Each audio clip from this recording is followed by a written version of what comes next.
السلام عليكم ورحمة الله.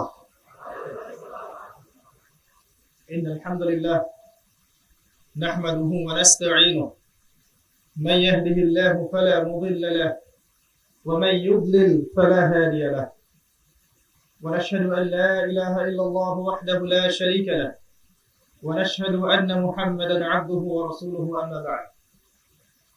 فأعوذ بالله من الشيطان الرجيم. بسم الله الرحمن الرحيم. يا أيها الذين آمنوا اتقوا الله حق تقاته ولا تموتن إلا وأنتم مسلمون. وقال الله عز وجل: والعصر إن الإنسان لفي خسر إلا الذين آمنوا وعملوا الصالحات وتواصوا بالحق وتواصوا بالصبر.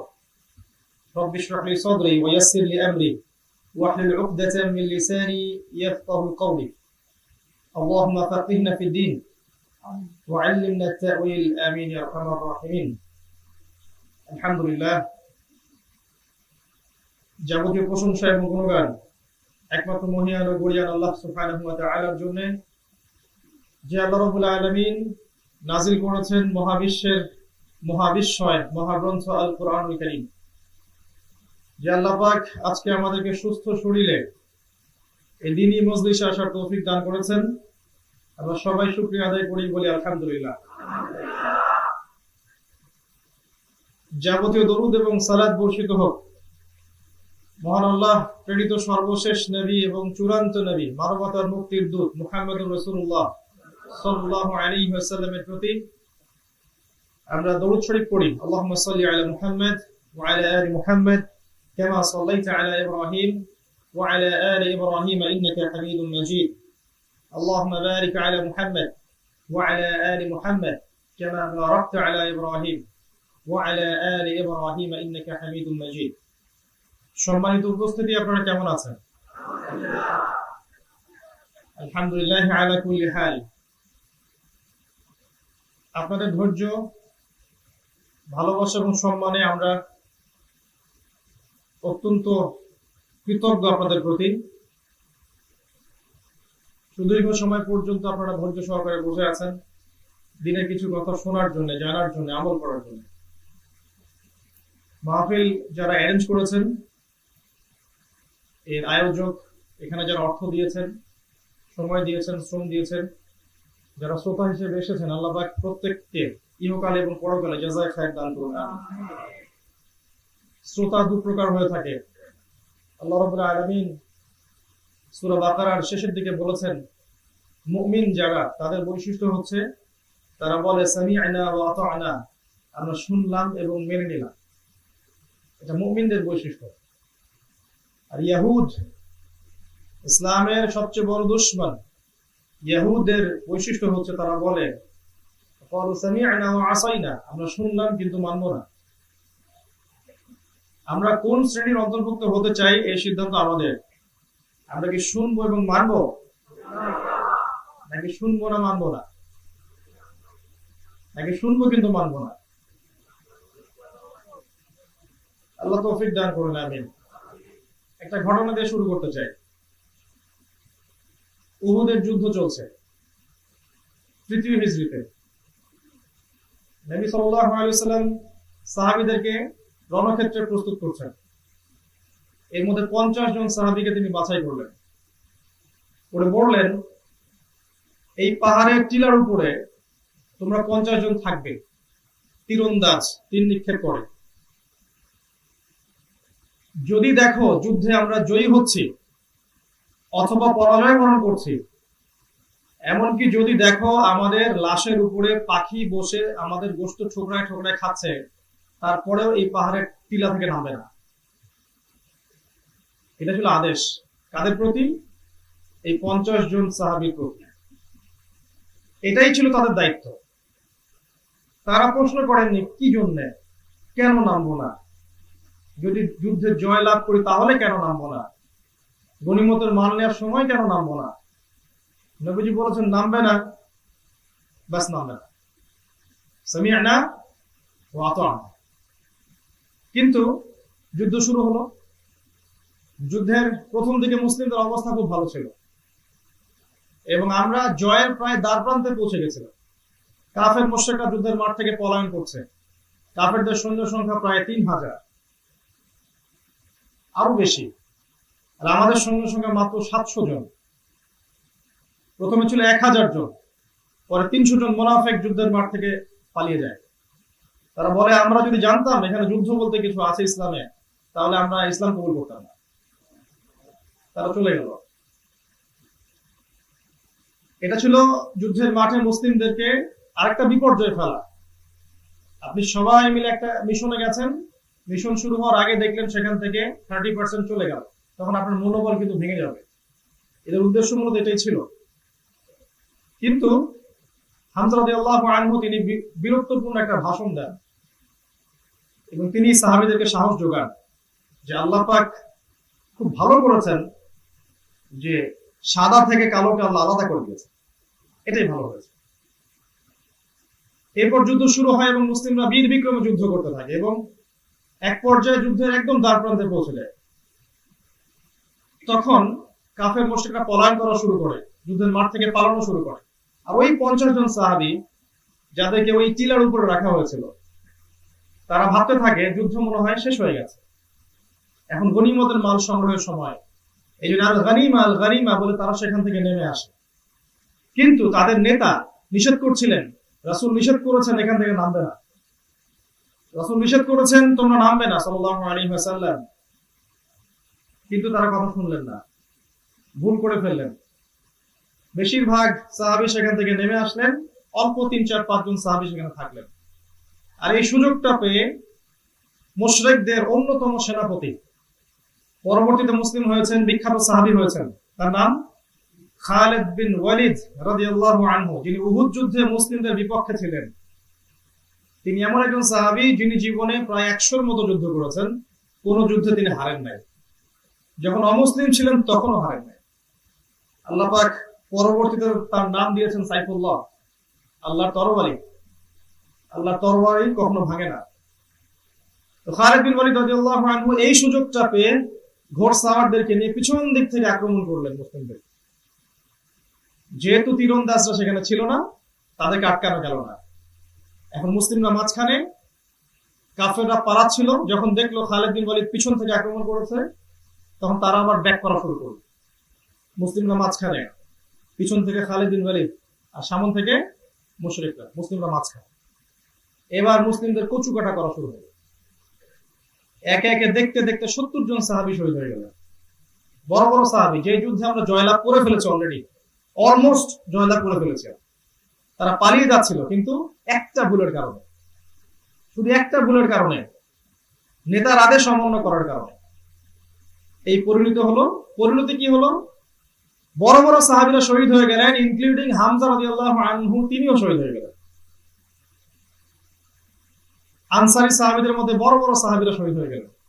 নবী সাল্লাল্লাহু আলাইহি ওয়াসাল্লামের সামনে 9 বা 10 জন সাহাবী ছিল, এরকম বলয় করে রেখেছেন। একে একে সব সাহাবী শহীদ হয়ে গেল। তালহা রাদিয়াল্লাহু আনহু একজন সাহাবী ছিলেন, যার গায়ে ওই দিন 50টার বেশি তরবারির আঘাত লেগেছে। নবীজি বলতেন, তোমরা যদি জীবন্ত শহীদ দেখতে চাও, তালহাকে দেখবে। সে জীবন্ত শহীদ, হেঁটে বেড়াচ্ছে, কিন্তু সে শহীদ হয়ে গেছে। এমনকি আমাদের নবী সাল্লাল্লাহু আলাইহি ওয়াসাল্লামের দাঁত শহীদ হয়ে গেল, তাকে দাঁতে আঘাত করা হয়েছে, কপালে আঘাত করা হয়েছে, এখানে লোহার কড়া ঢুকে গেছে, একটা গর্তের মধ্যে পা মোচকে পাটা ফ্র্যাকচার হয়ে গেছে। নবী সাল্লাল্লাহু আলাইহি ওয়াসাল্লামের চেহারা দিয়ে রক্ত ঝরে পড়ছে, আর তিনি বলছেন, আল্লাহ আমার কওমকে মাফ করে দাও, আল্লাহ আমার কওমকে মাফ করে দাও, ফাইন্নাহুম লা ইয়ালামুন, কারণ তারা জানে না। এক পর্যায়ে নবী সাল্লাল্লাহু আলাইহি ওয়াসাল্লাম সাহাবীরা ব্যাকফুটে যেতে বাধ্য হলেন, তারা উহুদ পাহাড়ের উপর উঠতে বাধ্য হলেন, সেখানে আশ্রয় নিতে বাধ্য হলেন। যুদ্ধের একবারে আসন্ন বিজয় নিশ্চিত পরাজয়ে পরিণত হল। 70 জন সাহাবীকে হারালেন, স্বয়ং রাসূল মার খেলেন। মুসলিমদের যে বদর যুদ্ধের আপনার বিজয় গাথা, এটা কিন্তু আরবের মধ্যে স্থিমিত হয়ে গেল যে মুসলিমরা পরাজিত হয়েছে। তারা এরকম মনে করলেন। এক কথায় মুসলিমদের উপর চরম বিপর্যয় নেমে আসলো একটা মাত্র ভুলের কারণে। ভুলটা কি বলেন? তীরন্দাজদের সেখান থেকে নেমে আসা। নেতার আদেশ অমান্য করলে নেতা এবং অনুসারী সবাই মিলে মার খেতে হয়। সাহাবায়ে কেরামরা এত প্রশ্ন করতেন না, কি, কেন, কিভাবে, কি জন্যে। যখন একটা ডাইরেকশন দেয়া হয়েছে যে এইভাবে চলেন, এইটা করেন, এতে কল্যাণ আছে, ইন্টেলেকচুয়াল অডিয়েন্স হলে এবং ইন্টেলেকচুয়াল দিনের দায়ী হলে, কর্মী হলে তার বুঝে নেওয়া উচিত এর মধ্যে উম্মার কল্যাণ আছে। আর যদি অপদার্থ হয়ে থাকে, ভিতরে কোনো ইন্টেলেক্ট না থাকে, তাহলে বারবার প্রশ্ন করতে থাকে, নিষেধ করার পরেও কাজ করতে থাকে। বাংলাদেশের প্রেক্ষাপটে সবচেয়ে ডেঞ্জারাস প্ল্যাটফর্ম হচ্ছে অনলাইন প্ল্যাটফর্ম। একটা সময় ছিল অনলাইনে দাওয়াতি কার্যক্রম এত বেশি হতো না। অফলাইনে আলেম ওলামা দাওয়াতি কাজ করতেন, দেশের আনাচে কানাচে দূর দূরান্তে তারা সফর করতেন, তাবলিগি মেহনত করতেন, চিল্লা দিতেন, জামাত বের হতো, তারপর আপনার মাহফিল হতো, ওয়াজ হতো। আস্তে আস্তে দেখবেন বিষয়গুলো সংকুচিত হয়ে আসছে। খেয়াল করেছেন কি? মাহফিলের সংখ্যা কমেছে, আলেম ওলামাদের সংখ্যা কমেছে, বাইরের আলেমের চেয়ে ভিতরের আলেমের সংখ্যা বেড়েছে, আপনার নজরদারিতা বেড়েছে, আপনার তদারকি বেড়েছে, আপনার দিনের যে একটা ফ্লো ছিল আস্তে আস্তে সংকুচিত হয়ে এসেছে। এবং আপনি খেয়াল করলে দেখবেন যে কোনো কোনো ক্ষেত্রে মাহফিলের চাইতে অন্যান্য ক্ষেত্রে মানুষ বেশি হচ্ছে। উপকার করতে গিয়ে অনেক ক্ষতি করে ফেলেছি আমরা, বুঝে না বুঝে। কিছু মানুষ বুঝে করেছে, কিছু মানুষ না বুঝে করেছে, কিছু মানুষ বুঝেও করেছে যে এইভাবে যদি থাম্বনেইল বানাই, এইটুকু অংশ দেই, এইটুকু অংশ দেই, আমার ভিউজ বাড়বে, আমার সাবস্ক্রাইবার বাড়বে, আমার ডলার বেশি আসবে। যার ভিডিও দিয়েছেন তার পারমিশন না ছাড়া এই ইনকামটা, উপার্জনটা আপনার জন্য হারাম। যার ভিডিওটা দিয়েছেন তার পারমিশন ছাড়া, তার সাথে কথাবার্তা না বলেই, এবং সে যা মেসেজ দিয়েছে এর টোটালি উল্টা বুঝ মানুষ বুঝেছে, এর গোনা এবং এর হারামটা সম্পূর্ণ আপনার আমলনামায় যুক্ত হবে ইনশাআল্লাহ। বুঝবেন কিয়ামতের মাঠে।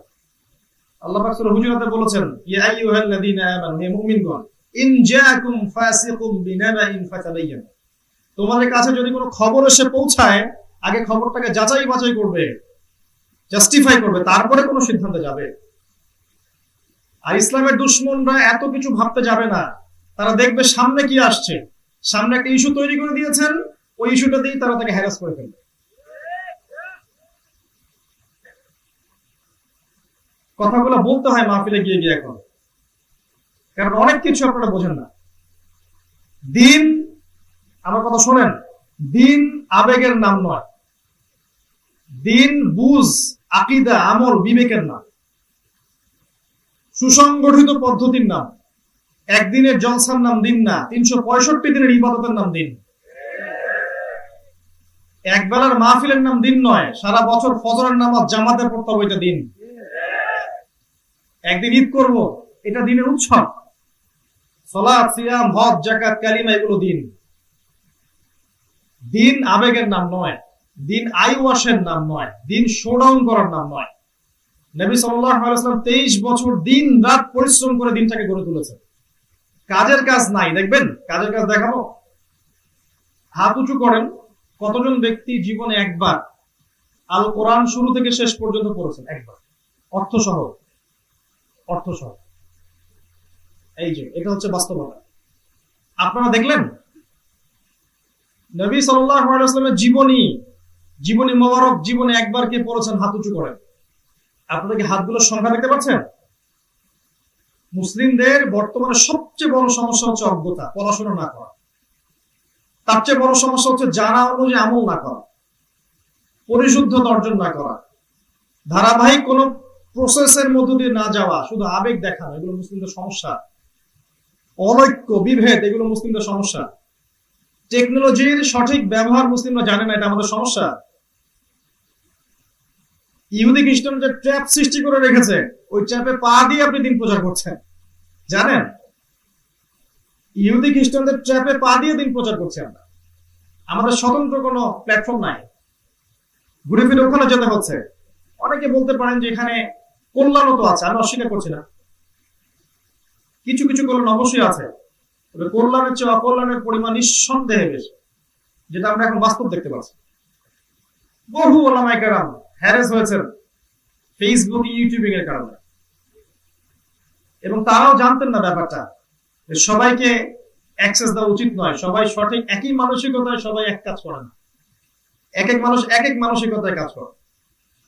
সবাই সবার স্বার্থ নিয়ে পড়ে থাকতে পারে।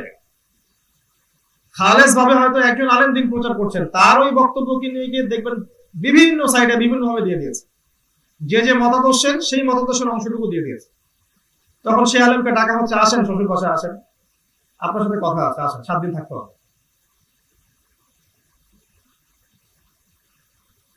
বাস্তবতা বোঝেন না আপনারা, আবেগ দিয়ে দিন প্রচার হবে না।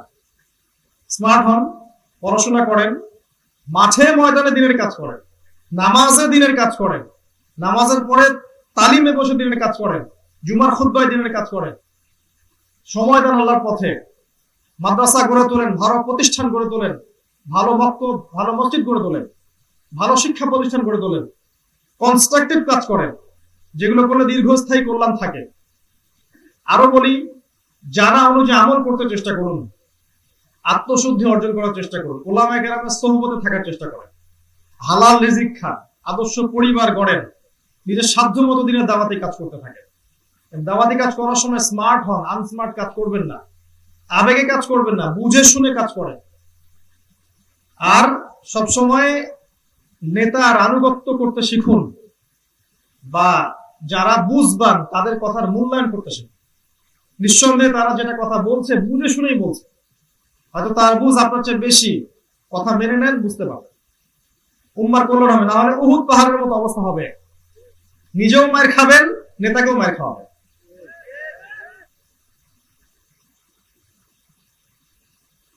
আল্লাহ রাব্বুল আলামিন আমাদেরকে বোঝার তৌফিক দান করুন। সবকিছু দিনের কল্যাণের জন্যই বললাম, ওয়া তাওফীক ইল্লা বিল্লাহ আলাইহি তাওয়াক্কালতু ওয়া ইলাইহি উনীব। সঠিকটা আমার পক্ষ থেকে নয়, সঠিকটা আল্লাহর পক্ষ থেকে। যদি ভুল কিছু বলে থাকি সেটা আমার পক্ষ থেকে। আল্লাহ রাব্বুল আলামিন পবিত্র কোরআনের সূরা আসরের মধ্যে বলেছেন, ওয়াল আসরি ইন্নাল ইনসানা লাফি খুসর ইল্লাল্লাযীনা আমানু ওয়া আমিলুস সলিহাত ওয়া তাওয়াসাউ বিল হক ওয়া তাওয়াসাউ বিস সবর। আল্লাহ পাক বলেন সময়ের কসম, টাইম বা সময়ের কসম, মহাকালের কসম করে বলছি, নিঃসন্দেহে মানুষ ক্ষতির মধ্যে আছে। সমস্ত মানব জাতি ক্ষতির মধ্যে আছে, ইল্লাল্লাযীনা আমানু, শুধু তারা নয় যারা ঈমান এনেছে, 1 নাম্বার। 2, ওয়া আমিলুস সলিহাত, আমলে সালেহ করেছে, সৎ আমল করেছে। 3, ওয়া তাওয়াসাউ বিল হক, পরস্পরকে সত্যের দাওয়াত দিয়েছে। ওয়া তাওয়াসাউ বিস সবর, এবং পরস্পরকে ধৈর্যের দাওয়াত দিয়েছে, উপদেশ দিয়েছে। আল্লাহ পাক প্রথমে সময়ের কসম করছেন। সময়ের কসম আল্লাহ কি জন্য করলেন? 3টা কারণ আমার মতে, এছাড়া আরো কারণ থাকতে পারে, আল্লাহু আ'লাম বিসওয়াব। আমার মতে 3টা কারণ। 1 নাম্বার, সময় আমাদের জীবনের সবচেয়ে গুরুত্বপূর্ণ জিনিস, আর আল্লাহ পাক সবচেয়ে গুরুত্বপূর্ণ জিনিসটার কসম করে কিছু বলতে চাচ্ছেন। আল্লাহ পাক নিছক কোনো কিছুর কসম করতে চান না। আল্লাহ রাব্বুল আলামিন যেগুলোর কসম করেছেন কোরআনের প্রত্যেকটাই খুব প্রেশিয়াস। ওয়াত-তিন ওয়াজ-যাইতুন ওয়া তুরি সিনিন ওয়াদ-দুহা ওয়াল-লাইল ওয়াশ-শামস ইত্যাদি যত কসম আছে, সমস্ত কসমগুলো অত্যন্ত গুরুত্বপূর্ণ। এখানে সময়ের কসম করেছেন আল্লাহ, মানে সময়, হায়াত আমাদের জীবনের সবচেয়ে গুরুত্বপূর্ণ বিষয়। হায়াতের ব্যাখ্যা আমি একদিন দিয়েছি, আলটিমেটলি 15 থেকে 50 এটা হচ্ছে হায়াত। 15 বছরের আগে ভালো মন্দ বোঝার ক্ষমতা মানুষের থাকে না। পরিবার যেমন করে চালায়, বাচ্চা তেমন করে বড় হয়। পরিবার যদি ইসলামিক আদর্শে থাকে, বাচ্চা ভালো হবে ইনশাআল্লাহ। পরিবার যদি ফাসিক জালেম কাফের হয়, বাচ্চাও ফাসিক জালেম কাফের হয়ে বড় হবে। পরে আল্লাহ হেদায়েত দিলে সেটা আলাদা কথা। সময়, হায়াত 15 থেকে 50, 50-এর পরে আপনি চাইলেও অনেক আমল করতে পারবেন না, শরীর কুলাবে না। এই সময়টুকুর মধ্যেই বছরকে মাস দিয়ে ভাগ করেন, মাসকে দিন দিয়ে ভাগ করেন, প্রত্যেকটা দিনকে ঘন্টা দিয়ে ভাগ করেন, করে দিন রাতের সুন্নাহগুলো সাজান। নবীজি সকাল থেকে সন্ধ্যা পর্যন্ত কতগুলো সুন্নাহর উপর আমল করতেন। এইভাবে জীবন পরিচালনা করলে প্রত্যেকটা দিন ইবাদত হবে, প্রত্যেক মাস ইবাদত হবে, সারাটা জীবন ইবাদত হবে ইনশাআল্লাহ। পারবো না ইনশাআল্লাহ?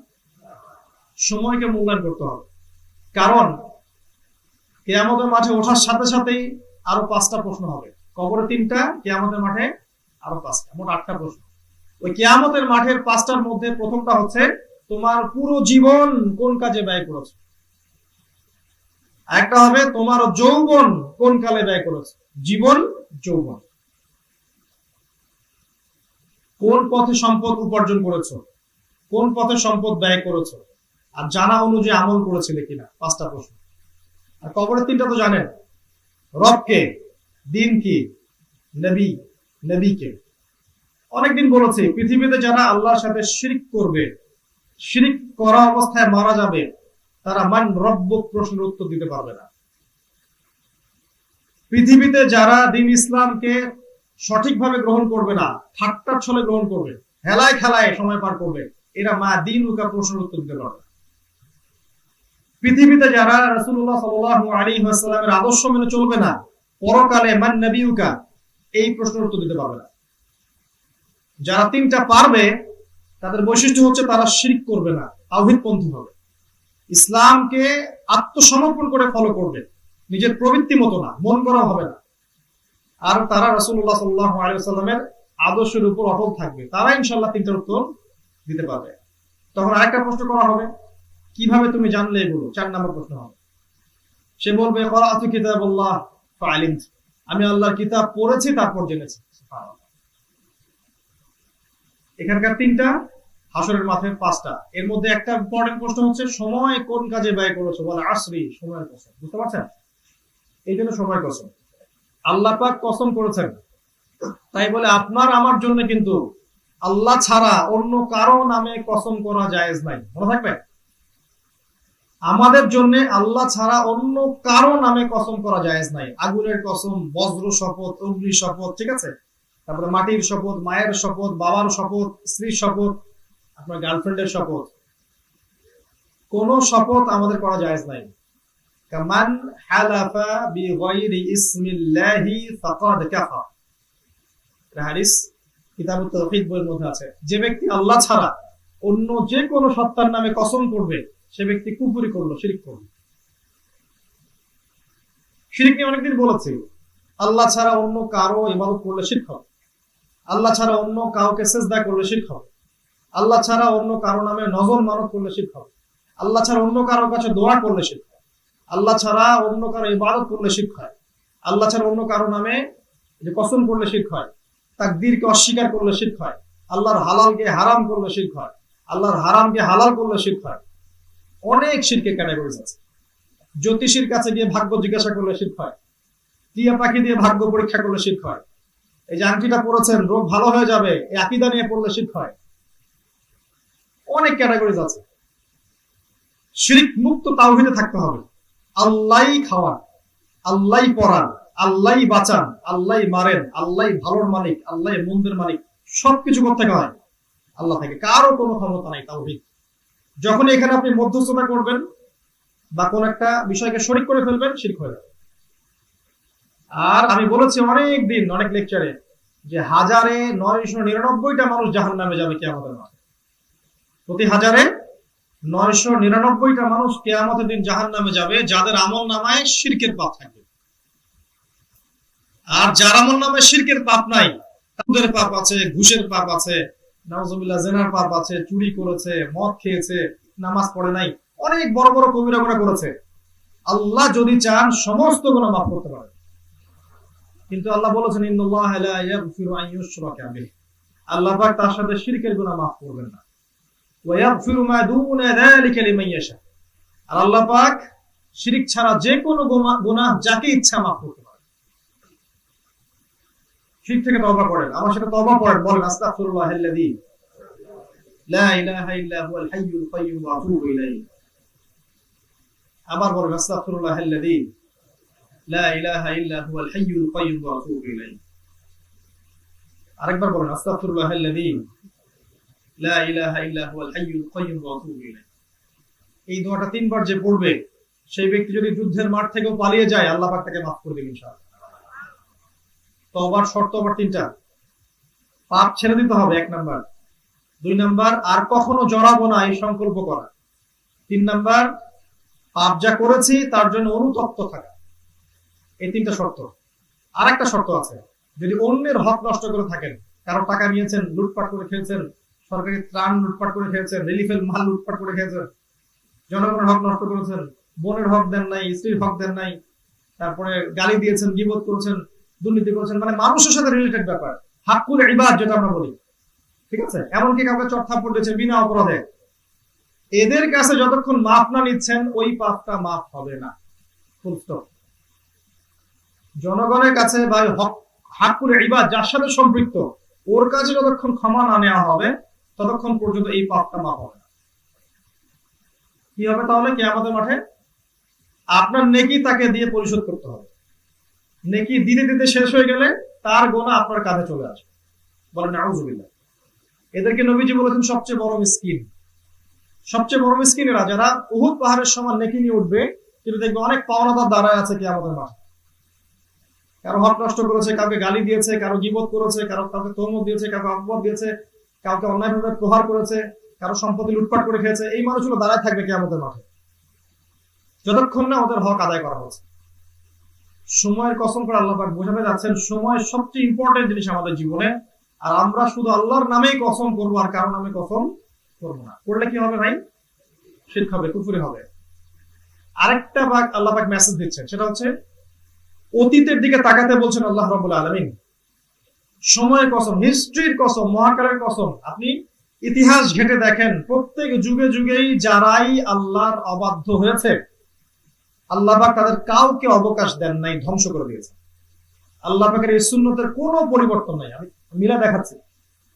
ওই যে হাবিল কাবিল দুই ভাই, ওখানে যে ভাই জালেম, আল্লাহ পাক তাকে ছেড়ে দিয়েছেন?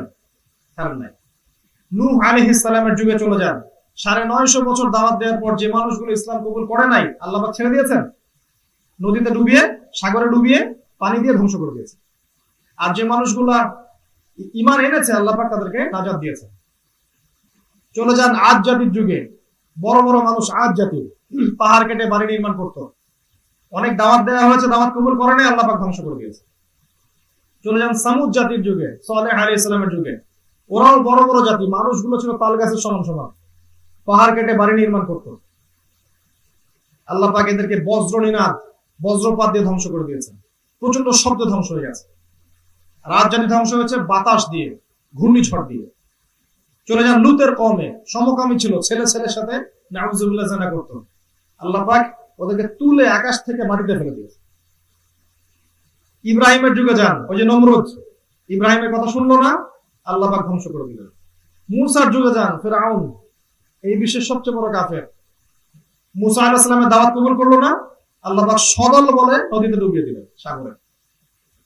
প্রত্যেক যুগে দেখেন, ঈসা আলাইহিস সালামের যুগে যান, শুআইবের যুগে যান, আমাদের নবী মুহাম্মদ সাল্লাল্লাহু আলাইহি ওয়াসাল্লাম তার যুগে যান, আবু জেহেল, আবু লাহাব, উতবা, শাইবা নবীর কথা শুনে নাই, আল্লাহ পাক ছেড়ে দিয়েছেন? ছেড়ে দেন নাই, ধ্বংস করে দিয়েছে। যারা শুনেছে আল্লাহর কথা, আল্লাহ এবং তার রাসূলের আনুগত্য করেছে, প্রত্যেক যুগে যুগে আল্লাহ পাক তাদেরকে হেফাজত করেছে। আর যারাই প্রত্যেক যুগে যুগে আল্লাহ এবং তার রাসূলের আনুগত্য করে নাই, অবাধ্য হয়েছে, কুফরি করেছে, অস্বীকার করেছে, আল্লাহ পাক সবাইকে সমূলে ধ্বংস করে দিয়েছে। একটা সময় দিয়েছেন আল্লাহ, এতটুকু সময় আছে, এর মধ্যে যা করার করে নাও। সময় যখন আসবে, ফাইদা আজালুহুম লা ইস্তাখিরুনা সাআতা ওয়া লা ইস্তাকদিমুন, তখন ওদের 1 সেকেন্ড বাড়ানো হবে না, 1 সেকেন্ড কমানো হবে, শেষ। সময় কসম করে আল্লাহ দেখাচ্ছেন, হিস্ট্রি ঘেটে দেখো, ইতিহাস ঘেটে দেখো। এই কোরআন এর পাতায় পাতায় ইতিহাস আছে, এই পাতাগুলো থেকে ভ্রমণ করতে থাকেন, দেখেন ইতিহাস। প্রত্যেক যুগের একই সুন্নাহ, আল্লাহর আনুগত্য করবে, রাসূলের আনুগত্য করবে, আল্লাহ বিজয় দিবেন দুনিয়াতে আখিরাতে ইনশাআল্লাহ। আল্লাহর আনুগত্য করবে না, রাসূলের আনুগত্য করবে না, আসমানি কিতাব মানবে না, একটা সময় পর্যন্ত আল্লাহ পাক রাখবেন পৃথিবীতে, তারপরে সমূলে ধ্বংস করে দিবেন। এই সুন্নাহর কোনো ব্যত্যয় হবে না, আগামীতেও হবে না। অতীতে হয়ে গেছে মানে এই না যে আগামীতে হবে না, আগামীতেও হবে না। আগামীতেও যারা আল্লাহ এবং তার রাসূলের অবাধ্য হবে, আল্লাহ পাক নিশ্চিন্ত করে ফেলবেন ইনশাআল্লাহ, কোনো সন্দেহ নাই। মাঝখানে একটা সময় খালি, সামান্য কিছু সময়। দেখতে থাকেন ডে বাই ডে পৃথিবী কোন দিকে যেতে থাকে। পৃথিবী ডে বাই ডে ফিতনাময় পরিবেশের দিকে যাবে। এমন অবস্থা হবে যে মনে হবে হায়, গতকালের দিনটা আজকের দিনের চেয়ে ভালো ছিল, এমন মনে হবে। প্রত্যেকটা দিন যাবে এমন হবে হায় কাশ গতকালের দিনটা কতই না ভালো ছিল। যতক্ষণ আল্লাহ রাব্বুল আলামিন পুরো বিশ্বে শান্তি কায়েম করছে ইমামুল মাহদির দ্বারা এবং ঈসা আলাইহিস সালামের দ্বারা, ততক্ষণ পর্যন্ত চলবে। এবং তাদের পরে আবার পৃথিবী ফাসাদের দিকে যাবে এবং ওই মানুষগুলোর সামনে কিয়ামত হবে ইনশাআল্লাহ।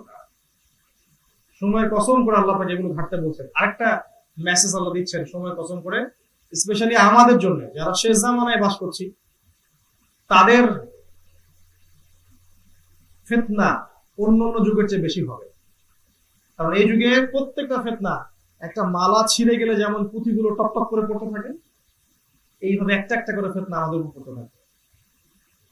একটা যেতে না যেতে আরেকটা যেতে না যেতে আরেকটা, দুই রকম ফিতনা হবে। একগুলো ফিতনা দুনিয়া কেন্দ্রিক হবে, আর কিছু কিছু হবে পরকাল কেন্দ্রিক। দুনিয়ার কারণে পরকাল বরবাদ হয়, এরকম হবে ফিতনা। সময়ের কসম করে আল্লাহ বলছেন ইন্নাল ইনসানা লাফি খুসর, মানুষ ক্ষতির মধ্যে আছে। মানুষের ক্ষতিও দুই প্রকার। কয় প্রকার? মানুষ কি ক্ষতির মধ্যে আছে? আপনার তাই মনে হয়? আমাদের পরিবারের গার্ডিয়ানদের ইয়াং জেনারেশনের চলাফেরা, ইয়াং মেয়েদের চলাফেরা, আমাদের জালেম, ফাসেক, মুশরিক, মুনাফিক যারা যারা আছে কুফার ওয়ার্ল্ড ওয়াইজ চলাফেরা দেখলে মনে হয় না যে আসলে মানুষ ক্ষতির মধ্যে আছে। মনে হয় যে মানুষ ক্ষতির মধ্যে আছে।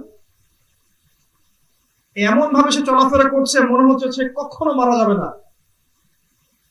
আলী রাদিয়াল্লাহু আনহু বলতেন যে মানুষ এমন ভাবে দুনিয়ায় থাকে যেন সে মনে করে আমি কখনো মারা যাব না, আর মানুষ এমন ভাবে দুনিয়া থেকে চলে যায় যে মনে হয় সে কখনো দুনিয়ায় ছিলই না। বুঝতে পারছেন কথা?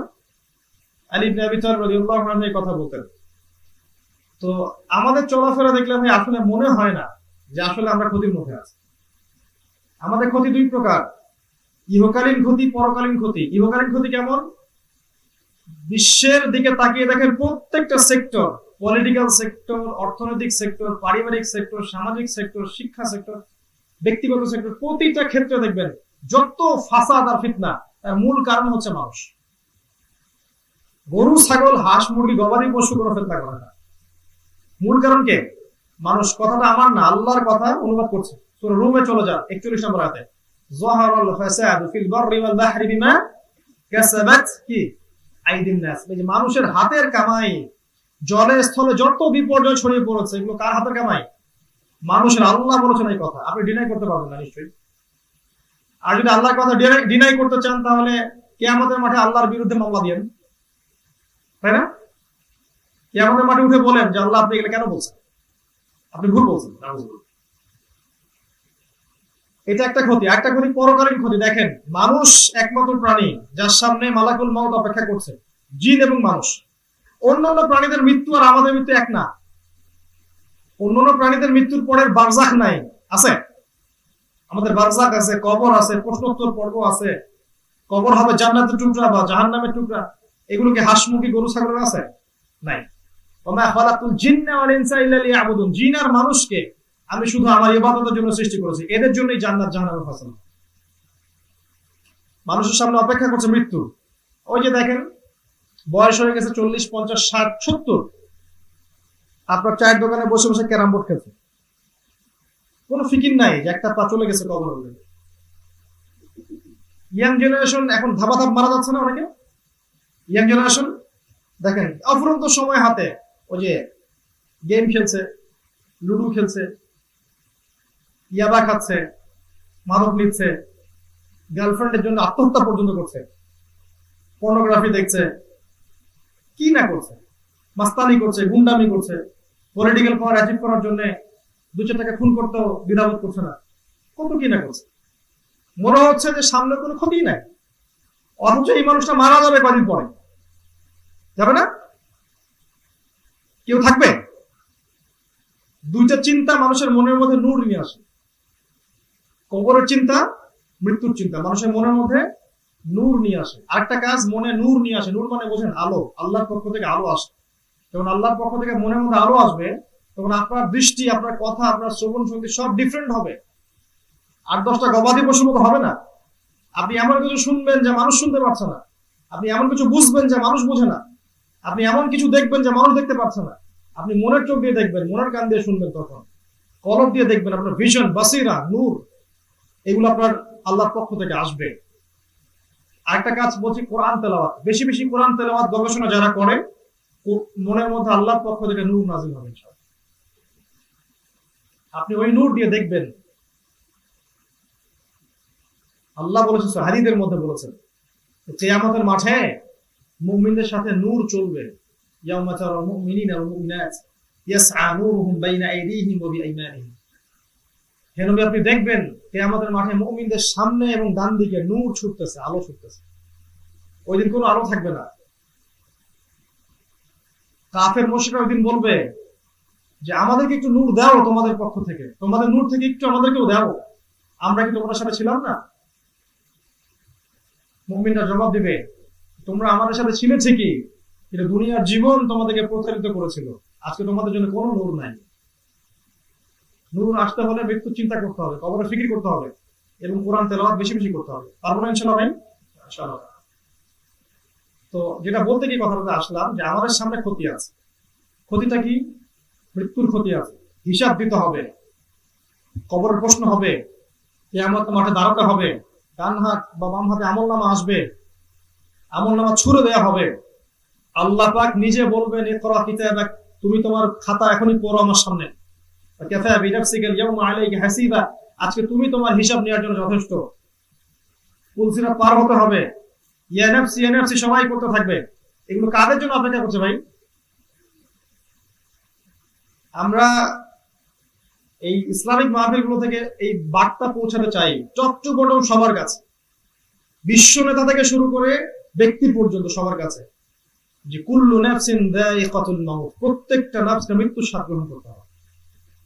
অতএব সাময়িক ক্ষমতা পেয়ে, সাময়িক টাকার দাপটে, সাময়িক আপনার জনবলের দাপটে, দুনিয়ার মোহে পড়ে এমন কিছু করবেন না যাতে আপনার পরকালটা নষ্ট হয়ে যায়।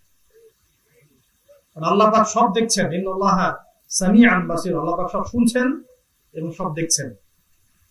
বাম হাতে আমলনামা আসলে মানুষ চিৎকার করতে থাকবে, ইয়া লাইতান,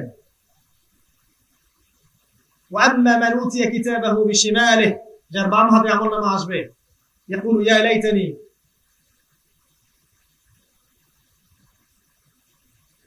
লাম উতা কিতাবিয়া, শুকরান, হায় আমি যদি আমার বইটা নাই পেতাম, আমাকে যদি নাই দেয়া হতো, ওয়ালাম আদরি মা হিসাবিয়া, আমি যদি নাই জানতাম হিসাব কি জিনিস, হালাকা আন্নি সুলতানিয়া মা আগনা আন্নি মালিয়া হালাকা আন্নি সুলতানিয়া, আমার মাল কোনো কাজে আসলো না আজকে, আমার সুলতানিয়াত, রাজত্ব, কর্তৃত্ব, ক্ষমতা কোনো কাজে আসলো না।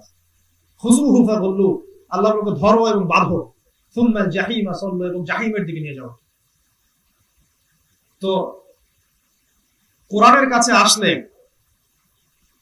আল্লাহ হৃদয়ে নূর দিবেন ইনশাআল্লাহ। আমরা সবার হেদায়েতের জন্য দোয়া করি, আল্লাহ পাক চট্টগ্রাম সবাইকে হেদায়েত দান।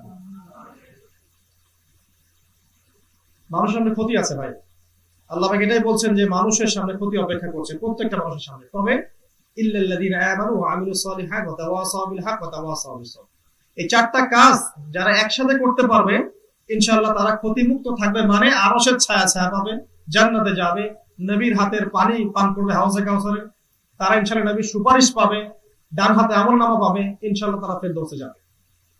যারা ক্ষতি থেকে মুক্ত তারা এগুলো নিঃসন্দেহে পাবে, কবরের আযাব হবে না, মৃত্যু যন্ত্রণা হবে না, প্রশ্ন উত্তর দিতে পারবে, কবরটা জান্নাতের টুকরা হবে, কিয়ামতের মাঠে উঠে তাকে কষ্ট করতে হবে না, আল্লাহ পাক তাকে ছায়া দিবেন, বারাকা দিবেন, রহম করবে ইনশাআল্লাহ আযজা ওয়া জাল্লা। সেই চারটা কাজ কি? এক নাম্বার কি বলেন? ঈমান, ইল্লাল্লাযীনা, ঈমান এক নাম্বার, আমানু দুই নাম্বার, ওয়া আমিলুস সালিহাত মানে সৎ কাজ, ওয়া তাওয়াসাউ বিল হক মানে পরস্পরকে সত্যের উপদেশ দেয়া, ওয়া তাওয়াসাউ বিস সাবর পরস্পরকে ধৈর্যের উপদেশ দেয়া। অল্প কথায় ব্যাখ্যা করে আমি শেষ করছি, রাত অনেক হয়ে গেছে। ঈমান কি জিনিস বলেন দেখি? ঈমান অর্থ কি? বিশ্বাস। 6টা জিনিসের বিশ্বাস করার নাম ঈমান, মনে থাকবে। এক নাম্বার আল্লাহর প্রতি, আমানতু বিল্লাহ ওয়া মালাইকাতিহি, ফেরেশতা মণ্ডলীর প্রতি, ওয়া কুতুবিহি, সমস্ত আসমানি কিতাবে, শুধু কোরআনে না, সমস্ত আসমানি কিতাবেই আমরা বিশ্বাস করি যে তাওরাত আল্লাহর পক্ষ থেকে এসেছিল, জাবুর আল্লাহর পক্ষ থেকে এসেছিল, ইনজিল আল্লাহর পক্ষ থেকে এসেছে, সুহফ ইব্রাহিম মুসা কার পক্ষ থেকে এসেছে? আল্লাহর পক্ষ থেকে। এগুলো এখন এই যুগে আর চলবে না। কেন চলবে না? কারণ সর্বশেষ কোরআন আল্লাহ নাজিল করে আগের গুলোকে রহিত করে দিয়েছেন, এগুলো আর এখন চলবে না। নবীজি বলেছেন, মিশকাতের হাদিসের মধ্যে আছে, যদি মুসা আলাইহিস সালাম এখন জীবিত থাকতেন তাহলে তার উপর ওয়াজিব ছিল তিনি মুহাম্মদ সাল্লাল্লাহু আলাইহি ওয়াসাল্লামকে গ্রহণ করতেন। তিনি এমন একটা হাদিসে বলেছেন যে মুসা লাউ বাদআ লাকুম মুসা, যদি মুসা তোমাদের সামনে আত্মপ্রকাশ করে, ফাতাবাতুমুহু, তোমরা তার আনুগত্য করতে শুরু করো, ওয়া তারাকতুমুনি, আমাকে ছেড়ে দাও, লা দালালতুম আন সাওয়াইস সাবিল, তাহলে তোমরা আল্লাহর সঠিক পথ থেকে বিচ্যুত হয়ে যাবে। সর্বশেষ নবী, সর্বশেষ টেস্টিমেন্ট, সর্বশেষ আপডেট ভার্সন কে? কোরআন এবং মুহাম্মদ সাল্লাল্লাহু আলাইহি ওয়াসাল্লাম। আমরা সমস্ত কিতাবে বিশ্বাস করি ঠিকই, কিন্তু মানব কোনটা? আল কোরআন। ওয়া রুসুলিহি, সমস্ত রাসূলে বিশ্বাস করা। তাই বলে কি আমরা সব রাসূলের যুগের সব কাজই করব? মুহাম্মদ সাল্লাল্লাহু আলাইহি ওয়াসাল্লাম যা দিয়েছেন সেগুলো নিব, যেগুলো ছেড়ে দিতে বলেছেন সেগুলো কি করব? ছেড়ে দেব। মা আতাকুম রাসূলু ফাখুযু ওয়া মা নাহাকুম আনহু ফান্তাহু। হ্যাঁ, আগেকার যুগের যে বিষয়গুলো নবী সাল্লাল্লাহু আলাইহি ওয়াসাল্লাম স্বীকৃতি দিয়েছেন, অনুমোদন দিয়েছেন যে হ্যাঁ এগুলো করা যাবে, এগুলো করা যাবে, ওই একই সুন্নাহ তিনিও সমর্থন করেছেন, সেগুলো করতে কোনো সমস্যা নেই। কেউ যদি আগের যুগের সুন্নাহ অনুযায়ী কুরবানি করে, নামাজ পড়ে, তাদের মতো রোজা রাখে, তাদের স্টাইলে যাকাত দেয়, তাহলে হবে? সর্বশেষ আপডেট যেটা, আপডেট ভার্সন, মুহাম্মদ সাল্লাল্লাহু আলাইহি ওয়াসাল্লাম যেমন করে সালাত পড়েছেন অমনে সালাত করতে হবে, যেমনে সাওম রেখেছেন তেমনে সাওম রাখতে হবে, যেভাবে যাকাতের হিসাব দিয়েছেন এটা রাখতে হবে। এক কথায় সর্বশেষ ভার্সন সেটা ফলো করবো আমরা ইনশাআল্লাহ। কিন্তু আমরা সমস্ত রাসূলে কিন্তু বিশ্বাস করি না? আমরা বিশ্বাস করি মুসা আলাইহিস সালাম কার নবী? আল্লাহর নবী। ঈসা আলাইহিস সালাম আল্লাহর নবী, ইব্রাহিম আল্লাহর নবী, দাউদ সুলাইমান সব কি আল্লাহর নবী। এখন বলেন তো, মুসা আলাইহিস সালামের নবী তার উম্মত বলে যারা দাবি করে ইহুদিরা, তারা কি বিশ্বাস করে মুহাম্মদ আল্লাহর নবী? আমরা বিশ্বাস করি যে মুসা আলাইহিস সালাম আল্লাহর নবী, তারা কি বিশ্বাস করে যে মুহাম্মদ সাল্লাল্লাহু আলাইহি ওয়াসাল্লাম আল্লাহর নবী? এখন বলেন দেখি কে সাম্প্রদায়িক কে অসাম্প্রদায়িক? কথা বোঝেন? আমরা সমস্ত নবীকে বিশ্বাস করছি এবং সমস্ত আসমানি কিতাবে বিশ্বাস করছি। তাহলে কারা বেশি উদার বলেন দেখি? বলা হয় যে মুসলিমরা উদার না, মুসলিমরা সংকীর্ণ, মুসলিমরা সাম্প্রদায়িক, মুসলিমরা ব্যাকডেটেড, সেকেলে, এগুলো কথা আসে না? আমরা মৌলবাদী, তাই না? কিন্তু দেখা যাচ্ছে আমরা সমস্ত রাসূলকে বিশ্বাস করছি, সমস্ত আসমানি কিতাবে কারা বিশ্বাস করে? আমরা বিশ্বাস করছি। তো আমরা সবচেয়ে উদার, সবচেয়ে অসাম্প্রদায়িক এবং সবচেয়ে লিবারেল কারা? আমরা। এরপরে আসেন ওয়াল ইয়াউমিল আখির, পরকালে বিশ্বাস। পরকাল বলতে যা আমি একটু আগে বলেছি। আরেকটা আছে ওয়াল কদরি খায়রিহি ওয়া শাররি, তাকদীরের ভালো মন্দ। এই 6টা পিলারে বিশ্বাস করলে সে হবে কি? মুমিন। ঠিক আছে? আমার সাথে বলেন তো, এক নাম্বার কি? আল্লাহর প্রতি বিশ্বাস। 2 নাম্বার ফেরেশতাগণের প্রতি বিশ্বাস। 3 নাম্বার সমস্ত আসমানি কিতাবে বিশ্বাস। 4 নাম্বার সমস্ত রাসূলগণের বিশ্বাস। 5 পরকালে বিশ্বাস। 6 নাম্বার তাকদীরের ভালো মন্দ বিশ্বাস। ভাগ্যে বিশ্বাস করেন তো? আসমান জমিন সৃষ্টি 50,000 বছর আগে আল্লাহ তাকদীর লিখেছেন। এরপরে যখন মায়ের গর্ভে রূহ এসেছে, রূহ যখন বেবি নড়াচড়া করে, ওই দিন যেদিন রূহ আসে, একজন ফেরেশতা রূহ নিয়ে আসেন, এসে ফুঁকে দেন, তখন লিখেন তার হায়াত, তার রিজিক, সে সৌভাগ্যবান না দুর্ভাগ্যবান, লিখে দেওয়া হয়ে গেছে। এরপরেও লাইলাতুল কদর আছে না? ওই লাইলাতুল কদরে 1 বছরের ভাগ্য আবার বাজেট পেশ করা হয়। এই বছর আপনি কি করবেন নবায়ন করা হয়। তাকদীরে অনেক স্টেজ আছে। কিছু বিষয় আছে যেগুলো পরিবর্তনযোগ্য নয়, আবার কিছু বিষয় আছে যেগুলো পরিবর্তনশীল। দোয়ার মাধ্যমে, ভালো কাজের মাধ্যমে, আত্মীয়তার সম্পর্ক রক্ষার মাধ্যমে, তাকওয়ার মাধ্যমে, ঈমানের মাধ্যমে, সুন্নতের উপর আমলের মাধ্যমে, কোরআনের মাধ্যমে, এক কথায় পরহেজগারিতার মধ্য দিয়ে আপনার ভাগ্যের অকল্যাণগুলো দূর হতে পারে, বিপদ আপদ দূর হতে পারে, বারাকা আসতে পারে, এক্সট্রা রহমত আসতে পারে, আল্লাহর আরো বেশি পুরস্কার আসতে পারে। এগুলো কিছু মুআল্লাকাত ঝুলন্ত থাকে, এগুলো পরিবর্তন হতে পারে। ঠিক আছে? এই হলো 6টা ঈমানের পিলার। যারা এই 6টাকে 1 নাম্বার, শোনেন আমার দিকে তাকান, 1 নাম্বার মনে বিশ্বাস করবে, 2 নাম্বার মুখে স্বীকৃতি দিবে, আর 3 নাম্বার কাজে বাস্তবায়ন করবে, তারা হচ্ছে মুমিন। ঈমান হওয়ার শর্ত কি? মুখে মনে বিশ্বাস করা, মুখে স্বীকৃতি দেয়া, আর কাজে বাস্তবায়ন করা। মনে থাকবে? কিছু মানুষ বলে খালি লা ইলাহা ইল্লাল্লাহ মুখে পড়লেই হবে, কাজের দরকার নাই, হবে? এদেরকে বলা হয় মুরজিয়া। কি বলে? মুরজিয়া, মানে শৈথিল্যবাদী। আমাদের ম্যাক্সিমাম মানুষ কিন্তু মুরজিয়া। মনে করে লা ইলাহা ইল্লাল্লাহ কালিমা পড়েছি, বাস যথেষ্ট, কিছু লাগবে না। নামাজ রোজা হজ জাকাত কিছু দরকার নেই। হ্যাঁ, মাঝে মাঝে ভোটের সিজন আসলে হজমরা করে, নামাজে আসে, দাড়ি টুপি লাগায়, পোস্টারের ছবিটা হতে হবে দাড়ি টুপিওয়ালা। সবাই এরকম না, কিছু মানুষ আছে। আবার কিছু মানুষ মনে করে যে কাজ করতে গিয়ে যদি ভুল হয়, এই জায়গাটা বোঝেন ভালো করে, কাজ করতে গিয়ে যদি ভুল হয়, কেউ কবিরা গুনাহ করে ফেলে, তাহলে সে কাফের হয়ে যাবে। কিছু মানুষ এমনটা মনে করে। এই কনসেপ্টটাও ঠিক না। এই কনসেপ্টের নাম হচ্ছে খারেজি মতবাদ। কি মতবাদ? ইসলামের নামে যত দেশে এই যে তাদের ভাষায় জঙ্গিবাদ সন্ত্রাসবাদ ছড়িয়েছে, এটা একটা পরিকল্পিত এজেন্ডা। কারণ কোন মুসলিম কখনো জঙ্গিবাদে জড়াতে পারে না, এটা পরিকল্পিত এজেন্ডা। যারা যেসব বোকা যুবক ওই যে পশ্চিমাদের ধোকায় পড়ে এইসব দলে যোগ দিয়েছে, তাদের আকীদা হচ্ছে এরকম যে কেউ কবিরা গুনাহ করলেই কাফের হয়ে যায়। এই খারেজি আকীদা লালন করে এরা মুসলিমদের বিরুদ্ধে বিদ্রোহ করা শুরু করেছে। তারা মনে করে কবিরা গুনাহ করেছে, এই জন্য সে কাফের, এই জন্য তার রক্ত এর মাল আমার জন্য হালাল। এই আকীদাটাই মূলত এই ইসলামের নামে যত জঙ্গিবাদ সন্ত্রাসবাদ ছড়িয়েছে এটাকে উস্কে দিয়েছে। এটা একটা ডেঞ্জারাস আকীদা, এটা বাতিল আকীদা। কোন যুবক যেন ভুলেও এই আকীদা জড়াবেন না, সতর্ক থাকবেন। একজন মুসলিম কবিরা গুনাহ করলে কাফের হয় না।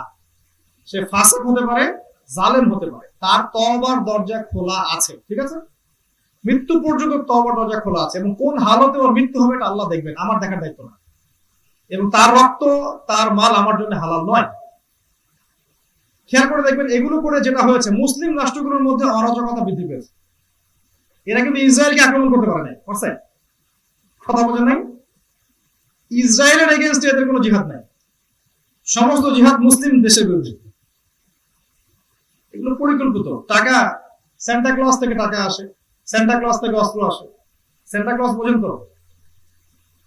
বোঝেন না? ওয়ার্ল্ড অ্যাফেয়ার্স পড়েন, বুঝবেন। বিশ্বের যত সন্ত্রাসী কর্মকাণ্ড, তার মূলে হচ্ছে একটা জিনিস, আমেরিকা, ইসরায়েল।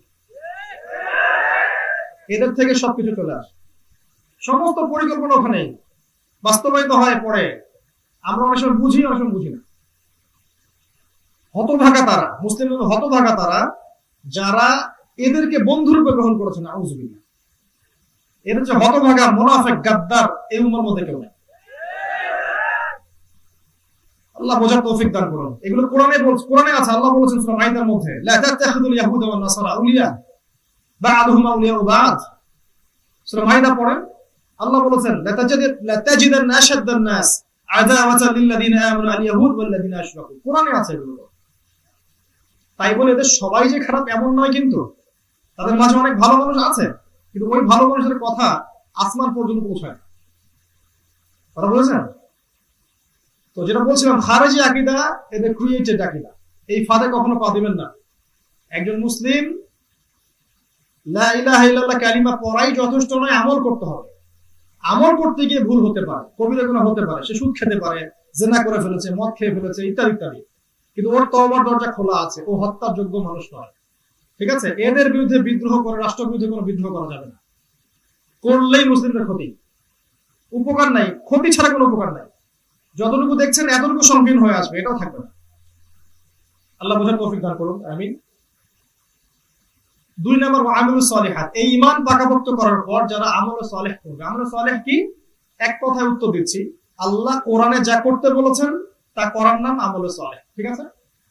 একই সাথে আল্লাহ কোরআনে যা নিষেধ করেছেন এগুলো না করার নাম আমলে সালেহ। মনে থাকবে, শুধু করার নাম আমলে সালেহ নয়, কিন্তু নিষেধগুলো ছেড়ে দেওয়ার নামও আমলে সালেহ। যেমন আল্লাহ সালাত পড়তে বলেছেন, নামাজ পড়ো, আমলে সালেহ।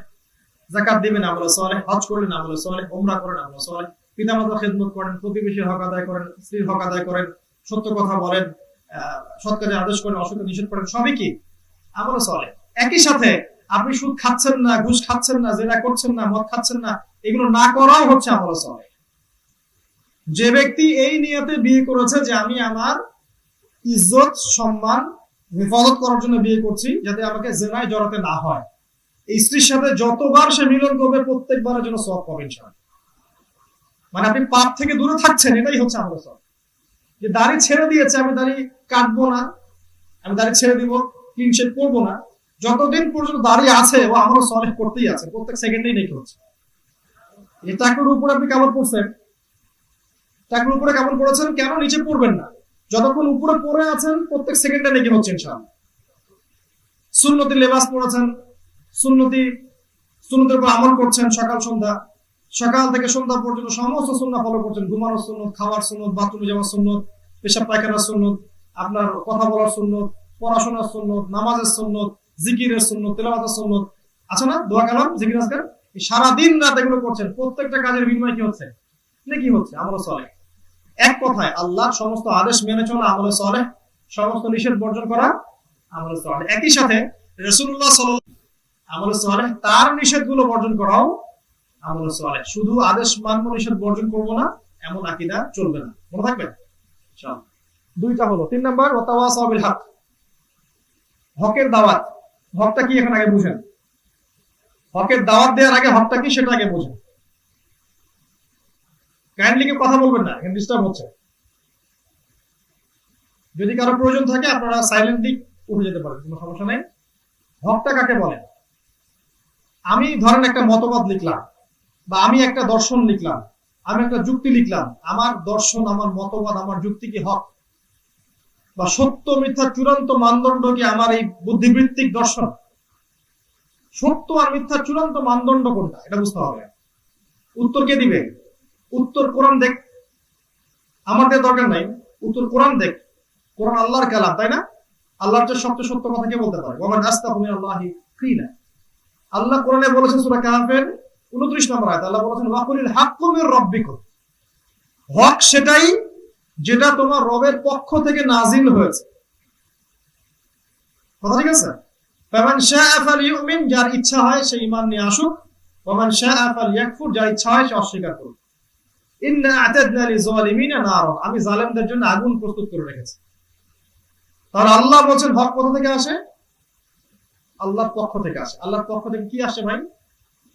ওই যে তাওরাত যখন আসছে সেটা ওই যুগের হক ছিল, জাবুর ওই যুগের হক ছিল, ইনজিল ওই যুগের হক ছিল। এখনকার হক কোনটা? আল কোরআন এবং এর ব্যাখ্যা হাদিস। আবার ওই ঘরানার মধ্যে যায় না, কিছু মানুষ আছে কোরআন মানি হাদিস মানি না, আছে না? আলটিমেটলি এরা আসলে কোরআনই মানে না। কোরআনে আল্লাহ পাক বলেছেন আতিউল্লাহ ওয়া আতিউর রাসূল, আল্লাহর আনুগত্য করো, রাসূলের আনুগত্য করো। তো রাসূলের আনুগত্য কোথায় করলেন? ওয়া মা আতাকুমুর রাসূলু ফাখুযু ওয়া মা নাহাকুম আনহু ফান্তাহু। তো রাসূলের আনুগত্য কোথায় করলেন?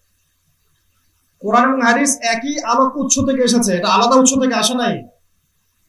এই দুটো হচ্ছে এখন কিয়ামত পর্যন্ত সত্য মিথ্যা চূড়ান্ত মানদণ্ড, এর বাইরে কোনো হকের অস্তিত্ব আছে? নাই। হ্যাঁ, কোন কথা, কোন দর্শন, কোন যুক্তি যদি কোরআন সুন্নাহর অনুকূলে হয় মানতে কোনো সমস্যা আছে? কোনো সমস্যা নেই। আর যদি কোনো কথা, দর্শন, বুদ্ধিবৃত্তিক কোনো থটস, এগুলো যদি কোরআন সুন্নাহর বিপরীতে যায় মানতে হবে? আপনি মানতে বাধ্য? মানতে বাধ্য। আপনার ইচ্ছা স্বাধীনতা আছে, আপনি চাইলে বাতিলটা মানতে পারেন অথবা কোরআন হাদিসের উপর থাকতে পারেন। যে কোরআন সুন্নাহর উপর থাকেন, একে সর্বোচ্চ অগ্রাধিকার দেখেন, ইনশাআল্লাহ আপনি জান্নাতে যাবেন। আর যদি আপনি বাতিলটাকে অগ্রাধিকার বেশি দেন, আপনার ফয়সালা আল্লাহ পাক করবেন, আমাদের ফয়সালা করার দায়িত্ব না। আমরা ফাযাক্কির ইন্নামা আনতা মুযাক্কির লাস্তা আলাইহিম বিমুসাইতির ফাযাক্কির ইন নাফা'আতিয যিকরা সায়াযাক্কারু মান ইয়াখশা ওয়া ইয়াতাজান্নাবুহাল আশকা। যাই হোক, তো সত্য মিথ্যা চূড়ান্ত মানদণ্ড আল্লাহর পক্ষ থেকে আসছে, এটা হচ্ছে আল কোরআনুল কারীম। এর বাইরে হকের কোনো অস্তিত্ব নাই, কোরআন এবং সুন্নাহর বাইরে হকের কোনো অস্তিত্ব নাই। আল্লাহ সূরা বাকারায় বলেছেন আল হাক্কু মির রাব্বিক ফালা তাকুনান্না মিনাল মুমতারিন। হক আল্লাহর পক্ষ থেকে আসে, আর তুমি সন্দেহবাদীদের অন্তর্ভুক্ত হও না। ডাউটের কোনো অবকাশ নাই যে হক কি এটাই না অন্য কিছু হক, সন্দেহের কোনো অবকাশই নাই। চূড়ান্ত হক, সত্য মিথ্যার চূড়ান্ত মানদণ্ড কি? আল কোরআন, তার নবীর সুন্নাহ। মনে থাকবে ইনশাআল্লাহ। এই হকটা কি করবেন? এই হকটার উপর আবার 4টা কাজ: নিজে বোঝা, নিজে আমল করা, নিজের পরিবার গড়া এবং নিজের সাধ্য মতো এটাকে প্রতিষ্ঠা করা। মনে থাকবে? এই চারটা। আবার এই হকের উপর থাকলে আবার বাধাও আসবে চারটা। প্রথম বাধা আসবে পরিবার থেকে। কোথেকে আসে না বাধা? পরিবার থেকে। আগে যে মাশাআল্লাহ মিউজিক করতেন, মদ খাইতেন, স্মোক করতেন, গার্লফ্রেন্ডের সাথে অ্যাফেয়ার ছিল, সব ছেড়ে দিয়েছেন, এখন পরিবার বলে না যে কি হলো, পাগল হয়ে গেছে, সারাদিন রাত কোরআন হাদিস পড়ে, মাথা খারাপ হয়ে গেছে। আগেই ভালো ছিল ছেলেটা, আমার 10টা 5টা অ্যাফেয়ার ছিল, গান বাজনা করতো, মদ খাইতো, সিগারেট খাইতো, স্মোক করতো, গার্লফ্রেন্ড নিয়ে ঘুরতো, বন্ধুদের কিনে আড্ডা পিটাইতো, খুব ভালো ছিল। পিতা মাতার এখন টেনশন, ছেলেটা আমার না জানি কি হয়ে গেল, চাকরির উপর কাপড় পরে, দাড়ি ছেড়ে দিয়েছে, কোরআন হাদিস পড়ে সারাদিন, বা মানুষের সাথে বেশি মেশে না, এ মনে হয় ব্যাকগ্রাউন্ড হয়ে গেল, অনুবাদী হয়ে গেল, নষ্ট হয়ে গেল, ছেলেটা জীবনটাই নষ্ট হয়ে গেল, তাই না? এই পিতা মাতা গুলো হচ্ছে জাহান্নামের কীট। এরা হচ্ছে এই সমাজকে নষ্ট করার মূল কারিগর। সমাজকে নষ্ট সরকার করে না, সমাজকে নষ্ট করে মূলত পরিবারের কথা। কারণ পরিবার হচ্ছে একটা রাষ্ট্রের গঠন একক, তাই না? এক রাষ্ট্রের গঠন একক কি? পরিবার। পরিবার নিয়ে তো সমাজ, তারপরে তো রাষ্ট্র।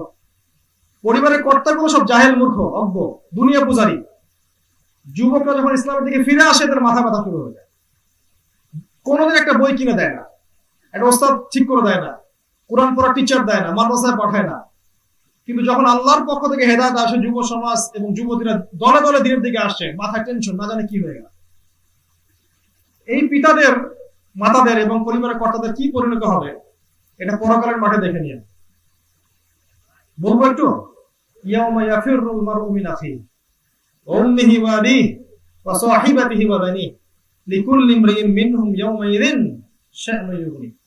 ওই দিন প্রত্যেকটা মানুষ অন্য মানুষ থেকে পালাতে থাকবে। বাপ থেকে ভাই, বাপ থেকে ছেলে, ভাই থেকে ভাই, মা থেকে আপনার বাবা, স্বামী থেকে স্ত্রী, সবাই যার যার মতো পালাতে থাকবে, কেউ কাউকে চিনবে না। একটা নেকি আপনার প্রিয়তম স্ত্রী আপনাকে দিবে না, একটা নেকি প্রিয়তম স্বামী আপনাকে দিবে না, আপনার বাবা আপনাকে একটা নেকি দিবে না, আপনার মা একটা নেকি দিবে না। আমি বলি একটা কথা, আল্লাহ ছাড়া আপন বলে কেউ নাই আমাদের দুনিয়ায়, পরকালে কেউ নাই। তো সেই আল্লাহকে সর্বোচ্চ অগ্রাধিকার দেন, হকের উপর থাকেন, বাধা আসুক, বাধাটাকে হিকমার সাথে মোকাবেলা করেন। পরিবারের সাথে আমার জিহাদ ঘোষণা করেন না, কথা বোঝেন নাই, ওই কাজ করতে যায় না। হিকমার সাথে বোঝান, নম্রতার সাথে বোঝান, যার যার হক তাকে তাকে দিয়ে দেন, নিজের হক আল্লাহর কাছে চেয়ে নেন, আল্লাহকে আপনি কাছে পাবেন ইনশাআল্লাহ। যার যার হক তাকে দিয়ে দেন, কথা কম বলেন, নিজের অবস্থানের উপর অটল থাকেন, আল্লাহকে বলেন, যে কোনো প্রবলেম আল্লাহকে বলেন, আল্লাহ আমাকে এরকম বাধা পেতে হচ্ছে, আল্লাহ আমার এটা প্রয়োজন, আল্লাহ আমার ওইটা প্রয়োজন, আল্লাহ আমাকে ভুল বুঝছে, আল্লাহ আমি দিনের পথে চলতে চাই, আমাকে সাহায্য করো। আল্লাহকে বলেন, সব প্রয়োজন কাকে বলবেন? আল্লাহকে বলেন, আল্লাহকে আপনি কাছে পাবেন, একদম হাতের কাছে পাবেন, কলিজার কাছে পাবেন ইনশাআল্লাহ।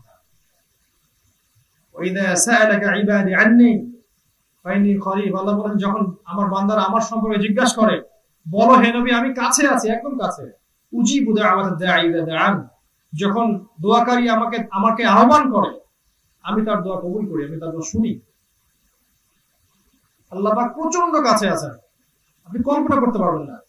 তো বাধা আসে পরিবার থেকে, তারপর বাধা আসবে সমাজ থেকে, তারপর বাধা আসবে রাষ্ট্র পর্যায় থেকে, তারপর বাধা আসতে পারে ধর্ম নেতাদের থেকে। আবার বলছি, 4টা পর্যায়ে সাধারণত বাধা আসে হকের উপর। পরিবার বাধা দিতে পারে, সমাজ, অথবা সমাজের ধর্ম নেতারাও বাধা দেয়। ধর্ম নেতাদের স্বার্থে যখন আঘাত লাগে, তখন তারাই বলবে যে এরা খারেজি হয়ে গেছে, এরা জঙ্গি হয়ে গেছে, এগুলোকে ভালো শব্দ। বড় বড় ইস্যু নিয়ে কোনো কথা নাই, যখন দেখবে যে কারো মাধ্যমে বা কিছু ব্যক্তির মাধ্যমে বা কোন একটা মসজিদের মাধ্যমে, একটা মাদ্রাসার মাধ্যমে, কোন একটা অ্যাসোসিয়েশনের মাধ্যমে, কোন বিষয়ের মধ্য দিয়ে মানুষ দিনের দিকে আসছে, জাহেলিয়াত ত্যাগ করে দিনের পথে আসছে, দিনের একটা ফ্লো সৃষ্টি হচ্ছে, তখন দেখবেন এক শ্রেণীর আলেম ওলামারই গাত্রদাহ শুরু হয়ে যায়, হিংসা শুরু হয়ে যায়, বিদ্বেষ শুরু হয়ে যায়, মনের মতো রোগ লালন করে, গর্তের মধ্যে থেকে উঁকি মেরে বলবে ও খারেজি, আবার গর্তে ঢুকে যাবে। অন্য কোন ইস্যুতে দেখবেন না, যখন দেখবেন ফ্লো সৃষ্টি হচ্ছে, একবার মাথা বের করে খালি বলবে অমুক অমুক জঙ্গি, অমুক অমুক খারেজি, আবার গর্তে চলে যাবে। এছাড়া কোনো কাজ নাই। আর আপোষের মধ্যে হিংসায়, বিদ্বেষ, গীবত, তহমত করে করে ওই ওলামায়ে কেরামের ঐক্য নষ্ট করে ফেলেছে। এই একটা মঞ্চে সবাই একসাথে বসতে পারে না। আপনি মনে করছেন সবাই একসাথে বসে ইসলামী খেলাফত কায়েম করবে? জীবনও না, জীবনও না, আমি বিশ্বাস করি না। বরং এক শ্রেণী যদি উন্নতি করতে থাকে আর এক শ্রেণী গাত্র দাও শুরু হয়, এবং দেখা যায় নিজের ভাইকে শত্রুর হাতে সোপর্দ করতে পর্যন্ত বুক কাঁপে না। একজনের দুর্দিন আসলে আরেকজন মিষ্টি বিতরণ করা শুরু করে।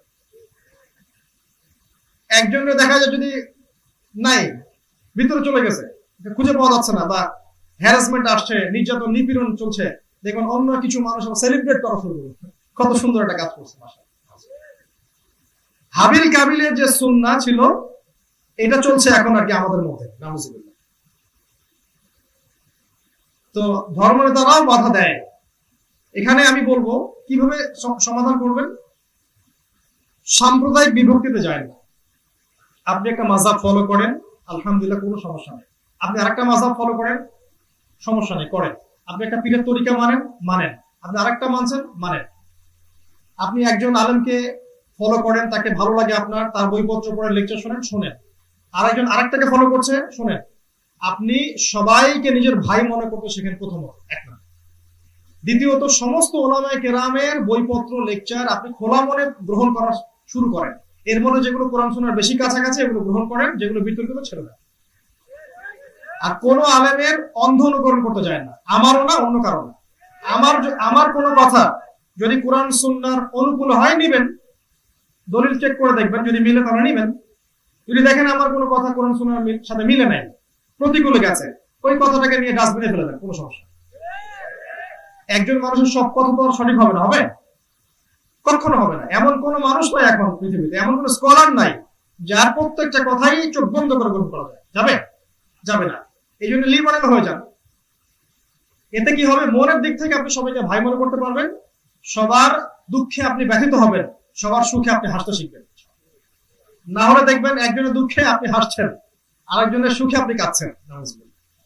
এইটা বাস্তবতা আমাদের দেশের। সাম্প্রদায়িক এই ফেরকাবাজি বন্ধ করেন, আপোষে গীবত তহমত বন্ধ করেন, হিংসা বিদ্বেষ বন্ধ করেন। আল্লাহর রাস্তা সবাই ভাই ভাই হয়ে যান।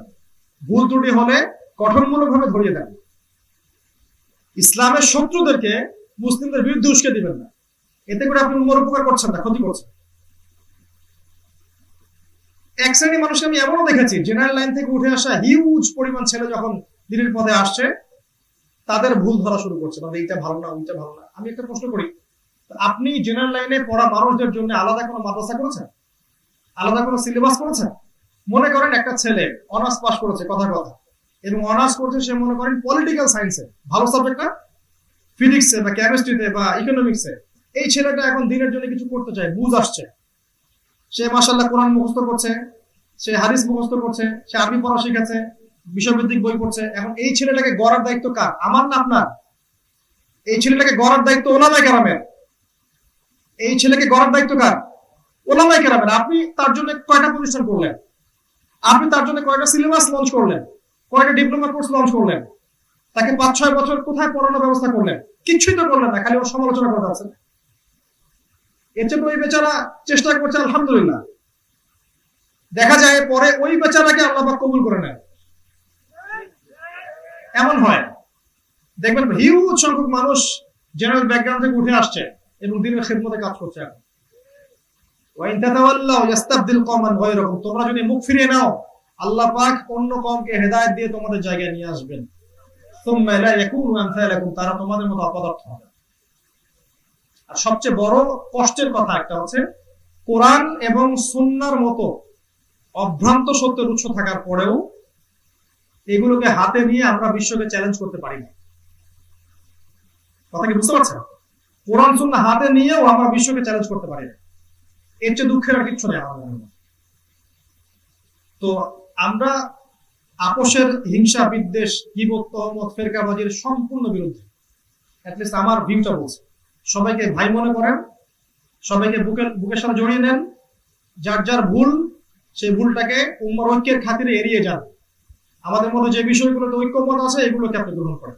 ইনশাআল্লাহ দেখবেন আজ না হোক 50 বছর পরে হলে ঐক্য হবে ইনশাআল্লাহ। এভাবে চলতে থাকলে কখনো ঐক্য হবে না। একটা কমিউনিটি আমি চিনি, নাম বলবো না, সেই কমিউনিটি দাবি করে তারা সবচেয়ে সহি বিষয়ের উপর আছে। তাদের চেয়ে সহি আর কেউ আমল করে না। সেই সহির মধ্যেই 4-5টা ফেকাবাজি আছে। সেই সহিরা আবার সহি বিভক্তিতে বিভক্ত। কথা বুঝতে পারছেন? চূড়ান্ত সহিদের মধ্যে দেখবেন সহি বিভক্তি চলছে। তো এই যদি হয় একটা গ্রুপের অবস্থা, তাহলে বাংলাদেশের ওভারঅল সমস্ত মুসলিমদের মধ্যে কি ঐক্য সম্ভব হবে? এরকম মানসিকতা নিয়ে কখনো সম্ভব হবে না। পান থেকে চুন খসলেই কাউকে বের করে দেয়া, খারাজি ট্যাগ লাগিয়ে দেওয়া, জঙ্গি লাগিয়ে দেওয়া, ও বাতিল আমি হক, এরকম ট্যাগ লাগিয়ে দেয়া, এগুলো কাজ করতে থাকলে কখনো উম্মার ঐক্য হবে না। বরং ভুলটাকে গঠনমূলক সমালোচনার মাধ্যমে ধরিয়ে দিতে হবে, কাছে ডেকে ভুল ধরাতে হবে। আর যদি ভুলটাকে ভুল প্রমাণ করতে না পারেন তাহলে চুপ থাকেন। আল্লাহ ফয়সালা করবে ইনশাআল্লাহ দুনিয়া এবং আখিরাতে, কে ভুল আর কে সঠিক ইনশাআল্লাহ তাআলা। তো যেটা বলছিলাম, আপনি হকের উপর থাকলে পরিবার বাধা দিবে, সমাজ, ধর্মনেতা, পরে রাষ্ট্রনেতা। নমরুদরা পরে আসবে, আবু জেহেলরা পরে আসবে, ফেরাউন পরে আসবে, আগে আসবে না। আগে আপনার এই স্টেজগুলো পার করতে হবে। আর ওয়াতাওয়াসাউ বিস-সাবর, এবং পরস্পরকে ধৈর্যের উপদেশ দেয়া। এই যে যখন আপনি হকে থাকবেন তখন ধৈর্যের প্রশ্ন আসবে, হকে না থাকলে ধৈর্যের কোনো প্রশ্ন আসবে না। গোলালু মার্কা দাওয়াত শুরু করেন, মানে কেচ্ছা কাহিনী, তালগোল পাকানো ওয়াজ, মাসিকের মাসআলা, স্ত্রী মিলনের মাসআলা, হ্যাঁ, তারপরে নাকফুল কানফুলের মাসআলা, কন্ডম ব্যবহার করা যাবে কিনা এইসব মাসআলা, এগুলোতে অনলাইন ভরায় ফেলেন, জীবনে আপনার প্রতি কোনো হ্যারাসমেন্ট আসবে না ইনশাআল্লাহ। সুশুরি মার্কা দিন পালন করবেন হিকমতের নামে, জীবনে কোনোদিন হ্যারাসমেন্টের, আল্লাহর পরীক্ষার সৌভাগ্য আসবে না ইনশাআল্লাহ। এগুলো আল্লাহর পক্ষ থেকে সৌভাগ্য, আল্লাহর পথের পরীক্ষাগুলো আল্লাহর পক্ষ থেকে সৌভাগ্য। আল্লাহ পাক সবাইকে সৌভাগ্য দেন না। সুরসুরি মার্কা দিন দিয়ে ওই হিকমতের নামে এগুলো টিকে থাকার বিষয় না। সত্যকে সত্য রূপে উপস্থাপন করতে হবে, মিথ্যাকে মিথ্যা রূপে উপস্থাপন করতে হবে, তবে অবশ্যই হিকমার সাথে, প্রজ্ঞার সাথে, মাউইজাতুল হাসানার সাথে। এটা ঠিক আছে। তারপরে হিকমতের নামে সব তালগোল পাকা গোলালু মার্কা হয়ে যাবো, এর নাম কিন্তু হক নয়। তখন সবরের প্রশ্ন আসবে না। হকের উপর থাকলে পরে সবরের প্রশ্ন আসবে। ওয়ার্ল্ড অ্যাফেয়ার্স নিয়ে কথা বলা বন্ধ করে দেন, ইকোনমিক্স নিয়ে কথা বলা বন্ধ করে দেন, রিবা নিয়ে কথা বলা বন্ধ করে দেন, সমসাময়িক বিষয় নিয়ে কথা বলা বন্ধ করে দেন, উম্মার সমস্যাগুলো নিয়ে কথা বলা বন্ধ করে দেন, নিজেদের ভুলগুলো ধরিয়ে দেওয়া বন্ধ করে দেন। দেখবেন সুন্দর মতো আপনি সারা দেশে দাওয়াতি কাজ করতে পারছেন, কেউ বাধা দেবে না। প্রত্যেক মাহফিল শেষ হবে, অনেক টাকা পাবো, ফ্ল্যাট কিনবো, বাড়ি হবে, গাড়ি হবে, জমি হবে, মাশাআল্লাহ, দিনের অনেক খেদমত হচ্ছে। আরে আমি দুনিয়া থাকলে কি না থাকলে কি, আল্লাহ কিছু যায় আসে? আমরা সারা যারা বসে আছি সারা এইখানে, আমরা দুনিয়া থাকলে বা না থাকলে আল্লাহ কিছু যায় আসে? মানুষকে তো একটা কনস্ট্রাকটিভ বিষয় দিতে হবে, এর উপর মানুষ ইনশাআল্লাহ আগামীতে পথ চলবে। আবু হানিফা রাহিমাহুল্লাহ কি জীবিত আছেন? তার মাযহাব, তার ফিকহের বইগুলো, তার সুন্নাহগুলো চলছে না? ইমাম শাফিঈ আছেন? নাই, চলে গেছেন। তার ফিকহগুলো চলছে না? তার মাযহাব চলছে না? আহমদ বিন হাম্বল আছেন? নাই, চলে গেছেন। তার অনুসারী নাই? ইমাম মালিক নাই, তার অনুসারী নাই? ইবনে তাইমিয়া নাই, তার অনুসারীরা নাই? যারা পরিবর্তন করেছে সমাজ বা জাতিকে, উম্মাকে ভালো কিছু দিয়েছে, সমাজ, দেশ, রাষ্ট্রকে ভালো কিছু দিয়েছে, তারা কেউই কিন্তু জীবিত নাই, তাদের আদর্শ ঠিকই আছে। তো সুরসুরি মার্কা দিন নয়, সঠিক দিন, সময় উপযোগী দিন, কোরআন সুন্নাহর পূর্ণাঙ্গ দিন জনগণের সামনে হিকমত, প্রজ্ঞা, মাউইজাতুল হাসানার সাথে উপস্থাপন করতে হবে। তারপরে সবরের প্রশ্ন আসবে। এবং সবর মানে হাত গুটিয়ে বসে থাকা নয়। সবর মানে হচ্ছে পরিস্থিতি পরিবর্তনের চেষ্টা করা, যেভাবে নবী সাল্লাল্লাহু আলাইহি ওয়াসাল্লাম করেছেন। তার সিরাত পড়েন, দেখবেন কিভাবে তিনি পরিবেশ পরিস্থিতি পরিবর্তনের চেষ্টা করেছেন। কারোর প্রতি আক্রমণাত্মক ভাবে নয়, উগ্রতা প্রদর্শন করে নয়, চরম পন্থায় গিয়ে নয়, সন্ত্রাসবাদ ছড়িয়ে নয়, বরং দাওয়াতের মাধ্যমে, আকীদা, আমলের সংস্কারের মাধ্যমে, সঠিক বিষয় উপস্থাপনের মাধ্যমে দিনের পরিবর্তন আসবে ইনশাআল্লাহ। এবং এর পথে যখন আপনি বাধা পাবেন তখন সবর করতে হবে। সবরের দৃষ্টান্ত নূহ থেকে নেন, মুসা থেকে নেন, ঈসা থেকে নেন আলাইহিমুস সালাম, ইব্রাহিম থেকে নেন আলাইহিস সালাম, মুহাম্মদ সাল্লাল্লাহু আলাইহি ওয়াসাল্লাম থেকে সবরের দৃষ্টান্ত নেন, তো সাহাবীদের থেকে নেন। দেখবেন যুগ যুগে হকের সাথে সবরের একটা ঘনিষ্ঠ সম্পর্ক আছে। যদি দিন পালন করার পরে আপনার প্রতি কোন রকম বাধা, বিপত্তি, কটূক্তি, সমালোচনা এগুলো না আসে, বুঝবেন আপনি হকের উপর নাই আসে। হকের থাকলে এই বিষয়গুলো আসবে এবং তখন সবরের প্রশ্নটা উঠবে। আর সবর মানে হাত গুড়িয়ে বসে থাকা নয়, বরং যুগোপযোগী পদ্ধতির মধ্য দিয়ে ভালো ওয়াজের মাধ্যমে, উত্তম নসিহতের মাধ্যমে কল্যাণকামী হয়ে, উগ্রতা প্রদর্শন না করে, সন্ত্রাসবাদ না ছড়িয়ে, রাষ্ট্রীয় অরাজকতা সৃষ্টি না করে, সুন্দর পদ্ধতিতে মধ্যম পন্থায় দিনকে এগিয়ে নিয়ে যাওয়া। ইনশাল্লাহ আজ না হোক, কাল না হোক, দেখবে পরশু না হোক, 1 বছর পর, 2 বছর পর, 5 বছর পর, 10 বছর পর, 50 বছর পর আপনি দেখবেন একটা বড় ফলাফল আপনি পাচ্ছেন ইনশাআল্লাহ। এবং পরবর্তী প্রজন্ম গড়ে যেতে হবে যারা আপনার পরে লেগেছে ধারণ করবে। এই দায়িত্ব প্রত্যেক পরিবারের কর্তা, প্রত্যেক প্রতিষ্ঠানের, প্রত্যেক সমাজের এবং অবশ্যই আমাদের রাষ্ট্রের। আল্লাহ পাক আমাদের সবাইকে তৌফিক এনায়েত করুন, আমিন। আল্লাহ রাব্বুল আলামিন আমাদের সবাইকে সময়কে মূল্যায়ন করার তৌফিক দান করুন, আমিন। আল্লাহ পাক আমাদের সবাইকে দোয়ায় শরীক হন। আল্লাহ পাক আমাদের সবাইকে সময়কে মূল্যায়ন করার তৌফিক দান করুন, আমিন। আল্লাহ রাব্বুল আলামিন আমাদের সবাইকে প্রকৃত ঈমানদার হওয়ার তৌফিক দান করুন, ঈমান অনুযায়ী আমল করার তৌফিক এনায়েত করুন, আমিন। আল্লাহ পাক আমাদেরকে হক চেনার এবং হকের উপর থাকার তৌফিক দান করুন এবং হকের উপর সবর করার তৌফিক আল্লাহ পাক আমাদের সবাইকে এনায়েত করুন, আমিন। এই কাজগুলোর মধ্য দিয়ে আল্লাহ আমাদের দুনিয়ার সমস্ত পেরেশানি দূর করে দেন, হাসানা দান করেন, রিজিকে বারাকা দান করেন, আল্লাহর নিরাপত্তা দান করেন। পরকালে আল্লাহ পাক আমাদের সবাইকে মাফ করে জান্নাতুল ফিরদৌস নসিব লাভে ধন্য করেন, আমিন। আকুলু কওলি হাযা আস্তাগফিরুল্লাহ লি ওয়া লাকুম ওয়া লিসাইরিল মুসলিমিন। বারাকাল্লাহু লানা ওয়া লাকুম বিল আয়াতিল হাকীম। ইন্নাহু তাআলা জাওয়াদুন কারীম রাউফুর রহিম। সুবহানাকাল্লাহুম্মা ওয়া বিহামদিক আশহাদু আন লা ইলাহা ইল্লা আনতা আস্তাগফিরুকা ওয়া আতুবু ইলাইক। আসসালামু আলাইকুম ওয়া রাহমাতুল্লাহি ওয়া বারাকাতুহু।